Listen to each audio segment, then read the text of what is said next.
Hello welcome guys, આવી ગયા છે આપણે નવા વ્લોગમાં। તો આજે આપણે જઈ રહ્યા છીએ કલેક્ટર ઓફિસે આવેદનપત્ર માટે દેવા માટે જવાનું છે આજે, કારણ કે બાંગ્લાદેશમાં આપણા જે હિન્દુ ભાઈઓ છે એમના ઉપર બહુ જ અત્યાચારો થઈ રહ્યા છે। એના માટે આપણે આવેદનપત્ર દેવા કલેક્ટરને જવાનું છે। તો હમણાં બધા ભેગા થઈ છે આપણા હિન્દુ ધર્મના બધા, તો આપણે ત્યાં જઈએ છીએ હમણાં, અને ત્યાં જઈને આપણે આવેદનપત્ર દેશું ને એનો વિડીયો રેકોર્ડિંગ કરશું, કારણ કે ત્યાં મૌન લઈને કલેક્ટરને આવેદનપત્ર આપવાનું છે કે આપણા હિન્દુ ભાઈઓ ઉપર બાંગ્લાદેશમાં જે આવા અત્યાચારો થઈ રહ્યા છે એના માટે। તો આપણે જઈએ છીએ છે, તો બધા રેલીમાં જવાના છે અને મૌન રેલી પાડવાના છે। બાંગ્લાદેશમાં આપણા હિન્દુ ધર્મના દેવી દેવતાઓના મંદિરો તોડવામાં આવી રહ્યા છે અને હિન્દુ ધર્મના જે લઘુમતીનો સમુદાય છે તેમના ઉપર અત્યાચાર કરવામાં આવી રહ્યા છે। તેના માટે આપણે રેલી છે, મૌન રેલી, તેમાં આપણે હમણાં જઈએ છીએ સેન્ટર પોઈન્ટે, અને ત્યાં આપણા બધા હિન્દુ સંપ્રદાયના વડા આવે છે, તો આપણે ત્યાં જઈએ છીએ હમણાં, અને કલેક્ટરને આવેદનપત્ર દેવા માટે તો આપણે બધે પહોંચી ગયા છે।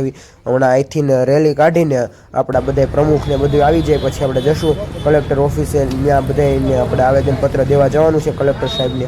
હિન્દુ માટે ને હિન્દુ ધર્મ માટે આજે ભારતમાં જે બાંગ્લાદેશમાં વસતા હિન્દુઓ માટે જે લઘુમતી કહેવાય છે તેના માટે જે અત્યાચારો થઈ રહ્યા છે એના માટે આપણે કલેક્ટરને અમરેલીમાં આવેદનપત્ર દેવા જવાનું છે, અને આજે હિન્દુ ધર્મના બધા વડાઓ હાજર થશે એમાં, અને એ બધા મૌન રેલી પાડીને કલેક્ટરની ઓફિસે જઈને આવેદનપત્ર આપશે। તેના માટે આપણે બધાની રાહ જોઈએ છીએ, હમણાં બધા આવે એટલે હમણાં જશું કલેક્ટરની ઓફિસે આવેદનપત્ર આપવા માટે।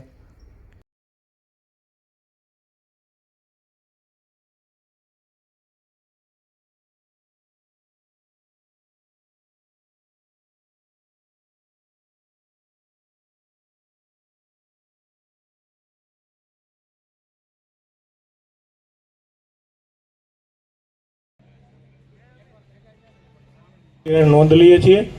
સાથે વિવિધ સમાજ જ્ઞાતિ સંગઠનો, વેપારી મહામંડળ, વેપારી સંગઠનો, ટાવર ચોક વેપારી એસોસિએશન, પત્રકાર મિત્રો તેમજ સમાજના અગ્રણીઓને આ સમસ્ત હિન્દુ સમાજના કાર્યક્રમમાં આપ સૌનું સ્વાગત છે। ભારત સરકાર અને બાંગ્લાદેશની સરકાર આ બાબતે ઘટતા પગલાં લે એવી માંગણી સાથે આપણે બધા જ મૌન રેલી સ્વરૂપે આપણે કલેક્ટરશ્રીને આવેદનપત્ર આપીને આપણો રોષ અને આપણી લાગણી વ્યક્ત કરવાના છે।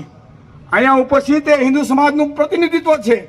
અહીંયા અમરેલી જિલ્લાની લગભગ 35 જેટલી સંસ્થાઓના પ્રતિનિધિઓ, લગભગ 15 જેટલી સંપ્રદાયના સંતો, એમના પ્રતિનિધિઓ ઉપસ્થિત છે, અને આ બધાની માંગણીને લાગણી વ્યક્ત કરવાનો કાર્યક્રમ એટલે આ મૌન રેલી અને મારફત સમગ્ર વિશ્વના લોકોને જાગૃત કરવા, હિન્દુઓને એક કરવાના આશય સાથે આ મૌન રેલીમાં આપ સૌનું સ્વાગત છે।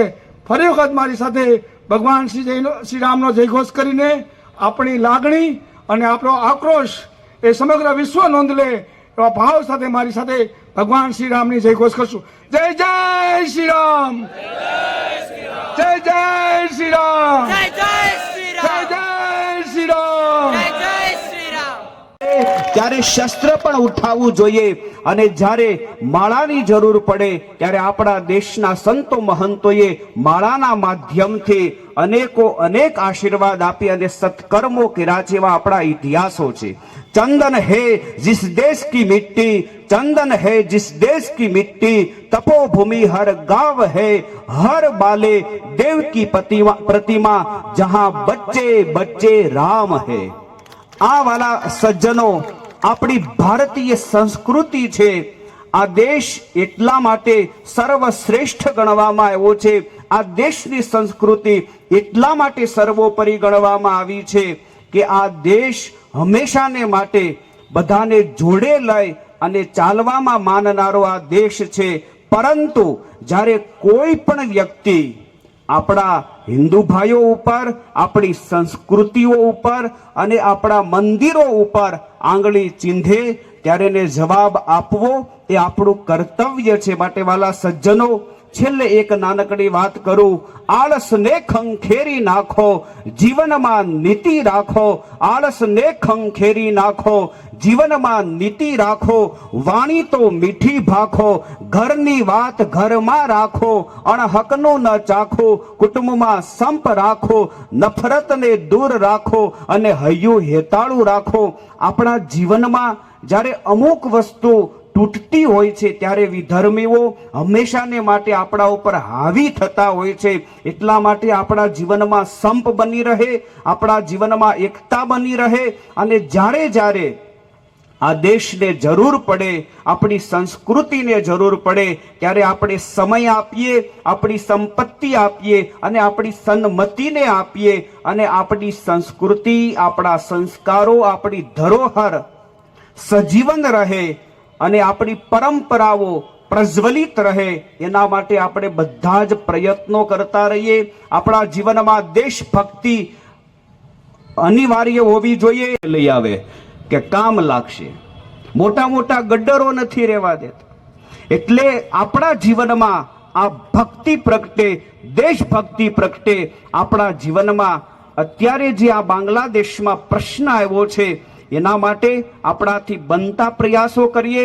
આપણા હિન્દુ ભાઈઓને ન્યાય મળે, આપણા હિન્દુ ભાઈઓને ત્યાં સુરક્ષા મળે, આપણા હિન્દુ ભાઈઓ અને હિન્દુ મંદિરો એ સુરક્ષિત રહે, એના માટે જે કાંઈ કરવું પડે એ આપણે બધા જ એકત્રિત થઈ, કટિબદ્ધ થઈ અને કાર્ય કરીએ. અને ભગવાન શ્રી રામચંદ્ર પ્રભુના ચરણમાં, ભગવાન શ્યામના ચરણમાં, ભગવાન કૃષ્ણના ચરણમાં એક સાધુ તરીકે પ્રાર્થના કરું છું કે અમારા હિન્દુ ભાઈઓની ઉપર જે આપત્તિ બાંગ્લાદેશમાં આવી છે એ આપત્તિને આપ ઈશ્વર છો, આપ પરમાત્મા છો, અને આપના ધારા બારું આ સંસારમાં કાંઈ થઈ શકે નહીં. આપ નજર કરો એટલે અવશ્ય અમને સફળતા મળશે.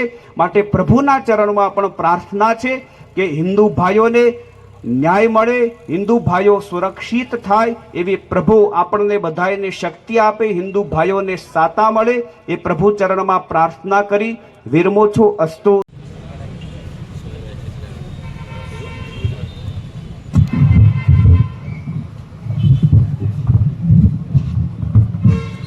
માતા કી જય, ભારત માતા કી જય. બંને હાથ ઉપર કરીને જરા, ભારત માતા કી જય. जय जय श्री राम, जय जय श्री राम. हिंदू धर्म की जय हो, सनातन धर्म की जय हो, सब संतन की जय हो, भारत माता की जय. તો આજનો આપણો આજે સર્વ સમાજ સાથે મળી અને બાંગ્લાદેશમાં હિન્દુઓ પર થતા અત્યાચાર એના વિરુદ્ધમાં અને આપણું હિન્દુઓને સમર્થન છે એ પ્રકારનો આપણો આજે કાર્યક્રમ છે. સૌ સંતો મહંતો અહીંયા ઉપસ્થિત છે. પૂજનીય શ્રી હરિચરણદાસજી ઉપસ્થિત, બાલકૃષ્ણ સ્વામી, શ્રી જીતુ બાપુ, શ્રી હાર્દિક બાપુ, દિનેશ ભારતીજી, સર્વમંગલ સ્વામીજી, ખોડા બાપા, બહેન શ્રી મંગળાબેન સાંઈ મંદિર, શ્રી હિતેશભાઈ મહેતા, ઉપસ્થિત અન્ય વિવિધ ક્ષેત્રના પણ ઘણા બધા કાર્યકર્તાઓ, જનસંગઠનો સાથે જોડાયેલા, ધાર્મિક સામાજિક સંસ્થા અને વિવિધ જનસંગઠનો જે રાષ્ટ્રીય સ્વયંસેવક સંઘ સાથે પણ જોડાયેલા છે અને અહીંયા ઉપસ્થિત છે.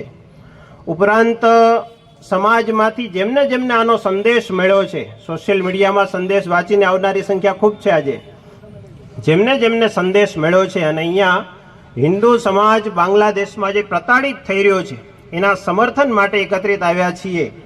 એ બધા જ કાર્યકર્તાઓ, ભાઈઓ બહેનોમાં પણ પ્રાંતના અધિકારી સેવિકા સમિતિના ઉપસ્થિત છે.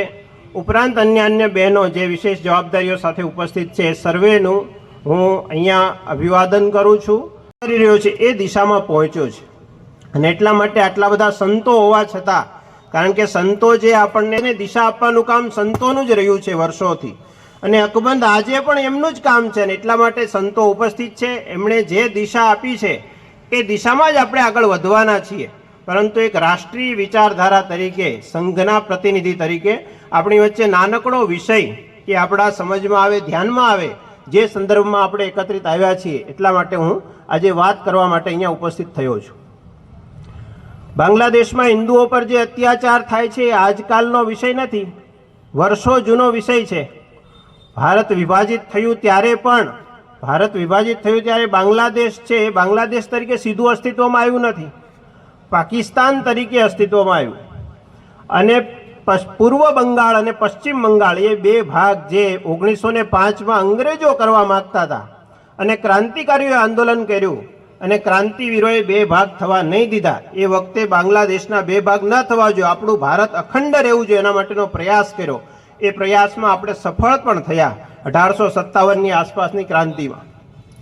તો એના પછી પણ પ્રયાસ થયા 1905માં, ત્યારે પણ સફળ રહ્યા. બાંગ્લાદેશ આપણાથી અલગ ન થાય એનો પ્રયાસ આપણો જ્યારે એનું પૂર્વ બંગાળ એવું નામ હતું ત્યારથી ચાલે છે. એટલે આ બાંગ્લાદેશ છે ભારતનું અભિન્ન અંગ છે. પછી તો એ પાકિસ્તાન તરીકે અસ્તિત્વમાં આવ્યું તો પૂર્વ પાકિસ્તાન અને પશ્ચિમ પાકિસ્તાન એ પ્રકારે બે નામ થયા.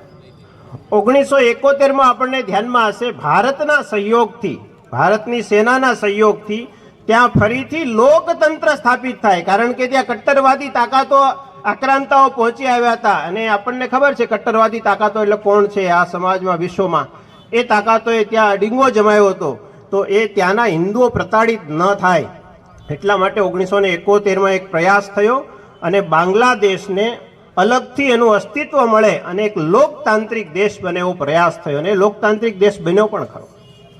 વચ્ચે એકાદ વખત ફરી કટ્ટરતા તરફ ધકેલાયો, ફરી લોકતંત્રની દિશામાં એ પ્રયાસ કર્યો, એટલા માટે લોકતાંત્રિક દેશ બન્યો. પરંતુ આજની પરિસ્થિતિમાં, વર્તમાન પરિસ્થિતિમાં ફરી એક વખત બાંગ્લાદેશ છે એ કટ્ટરવાદી તાકાતોના હાથમાં જઈ રહ્યો છે. વિશ્વમાં એવા અનેક ઉદાહરણ છે. કટ્ટરવાદી તાકાતોના હાથમાં દેશ ગયા પછી એમાં ક્યારેય સહિષ્ણુ દેશ રહ્યો નથી. ત્યાં ક્યારેય માનવ અધિકાર છે માગવામાં આવતો નથી. માનવ અધિકાર માગનારા લોકોની હત્યા જ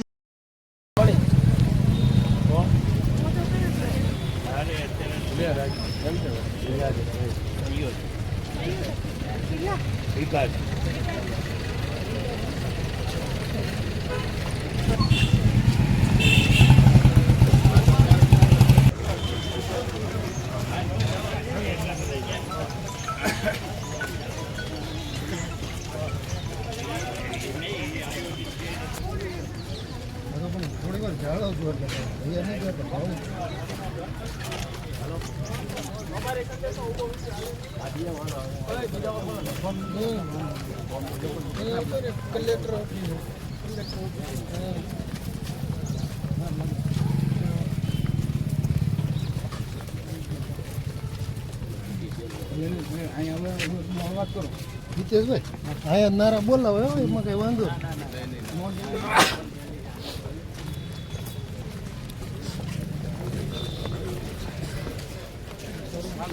એમાં હું કે બીજો થોડોક સમજાય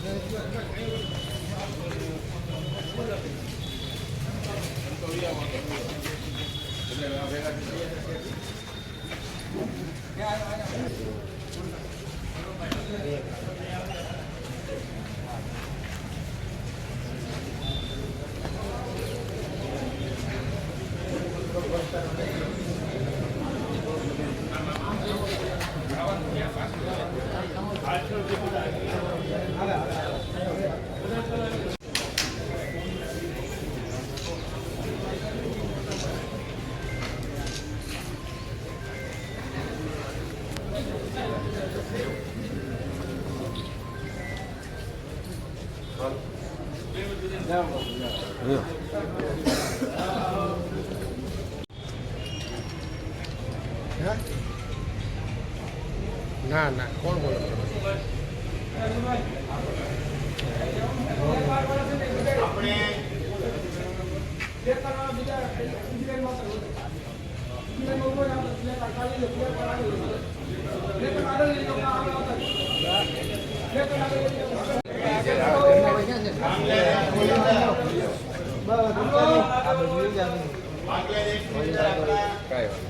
હિન્દુઓની સામે થઈ રહેલા અત્યાચાર અગ્રણીઓ આપણા તમામ સાધુ સંતોની ઉપસ્થિત અને સંગઠની ભગીની સંસ્થાઓમાં જિલ્લાનું પ્રતિનિધિત્વ કરતા આપણા તમામ આગેવાનો અને અમરેલીના પ્રતિષ્ઠિત આગેવાનો આપણે 15 થી 20 વ્યક્તિઓ આવેદનપત્ર દેવા માટે જઈશું. બાકી અહીંયા સૌ ઉપસ્થિત રહી આવેદનપત્ર દઈ અને પરત કરીએ એટલે આપણે છૂટા